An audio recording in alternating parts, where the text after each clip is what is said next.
En 2007, j'ai lancé mon premier SaaS. Je l'avais mis en ligne et j'attendais. Les premiers paiements ont fini par arriver, pas des centaines, quelques dizaines, mais ils arrivaient bel et bien. Et ça sans que je fasse rien. Des gens avaient un besoin, ils trouvaient mon outil, ils payaient et ils faisaient leur truc, parfois à 2 h du matin même. Pendant ce temps, moi, je dormais. C'est là que j'ai compris ce qu'était vraiment un SaaS. Pas une technologie, pas un type d'application, une façon de construire quelque chose et de le faire travailler pour toi en continu. Dans cette vidéo, je vais t'expliquer exactement ce qu'est un SaaS, pourquoi ce modèle peut être très puissant et surtout quand il a vraiment du sens et quand il n'en a pas. Je m'appelle Ousmane, je suis fondateur de Joli Web Studio. Depuis plus de 15 ans, je construis des SaaS, d'abord en tant que fondateur sur mes propres projets, et depuis 2 ans, j'accompagne des porteurs de projets à structurer leur idée, cadrer leur MVP et lancer leurs produits sans se noyer dans la technique. Sur cette chaîne, je partage tout ce que j'aurais voulu qu'on m'explique avant que je commence, ce qui marche pas, et les questions que personne ne te pose avant que tu signes avec ton premier prestataire. On commence par les bases, et les bases, c'est comprendre ce qu'est un SaaS vraiment. SaaS, c'est l'acronyme de Software as a Service, en français, logiciel en tant que service. C'est une façon de distribuer un logiciel. Historiquement, si tu voulais utiliser un logiciel, tu achetais une boîte, tu installais un CD et le logiciel tournait sur ton ordinateur. Tu payais une fois et c'était à toi. Le SaaS, c'est l'opposé. Le logiciel ne tourne pas chez toi, il tourne sur les serveurs de l'éditeur et toi tu y accèdes depuis ton navigateur, depuis ton téléphone ou depuis n'importe où. Au lieu de payer une fois, tu payes un abonnement, généralement mensuel ou annuel. Des exemples, t'en connais plein. Notion, Slack, Figma, HubSpot, Salesforce, etc. Tu télécharges rien, tu ouvres un onglet, tu te connectes, tu travailles. C'est ça, un SaaS. Mais ce qui rend ce modèle fascinant, c'est pas la technologie, c'est ce que ça fait au business. Alors je vais pas dire que le SaaS c'est le meilleur modèle business au monde, ça serait trop simple et ça serait faux. Quand tu vends un produit physique, une prestation ou même un logiciel, tu vends une fois. Pour gagner de l'argent le mois suivant, tu dois vendre à nouveau. Tu recommences à zéro chaque mois. Avec un SaaS, chaque client que tu signes, il paye chaque mois automatiquement, tant qu'il utilise ton produit. C'est ce qu'on appelle le MRR, le Monthly Recurring Revenue, le revenu mensuel récurrent.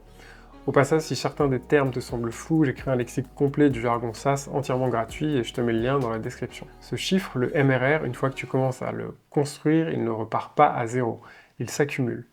Chaque nouveau client vient s'ajouter aux clients existants. C'est mathématiquement puissant. Quand tu as 10 clients et que tu passes à 100, ton logiciel sert 100 clients sans que tu aies recruté 10 fois plus de personnes. Le coût marginal d'un client supplémentaire tend vers zéro. Les SaaS se valorisent aussi bien mieux que les autres business. Une agence peut être valorisée 1 à 2 fois son chiffre d'affaires annuel. Un SaaS avec un bon MRR, 5, 8, parfois 10 fois son ARR, son revenu annuel récurrent. J'ai créé Primo CV en 2007, mon premier SaaS de création de CV en ligne.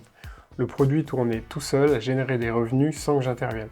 Et je l'ai vendu après 11 ans d'exploitation. Mais c'est là que ça devient vraiment important. Tout ça, c'est vrai, mais à une condition, que le SaaS ait du sens. Que le modèle soit justifié parce que le produit fait vraiment. Moi, à titre personnel, j'ai arrêté d'utiliser les logiciels Adobe il y a quelques années, comme Photoshop ou Premiere, alors que j'adorais ces logiciels. Leur prix avait augmenté 1 fois, 2 fois, 3 fois, sans que le produit n'évolue vraiment. Et à un moment donné, je me suis dit, qu'est-ce que je paie exactement chaque mois? Ces logiciels tournaient sur mon poste, mes fichiers étaient chez moi, je ne collaborais pas en temps réel avec des gens.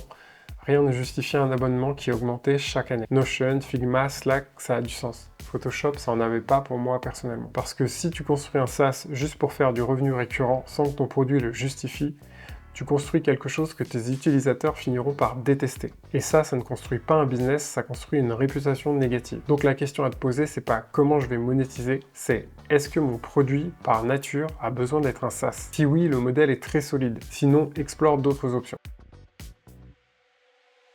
Si tu regardes cette vidéo, c'est probablement parce que tu as un projet de SaaS en tête. Alors je vais être direct avec toi sur ce que ça implique.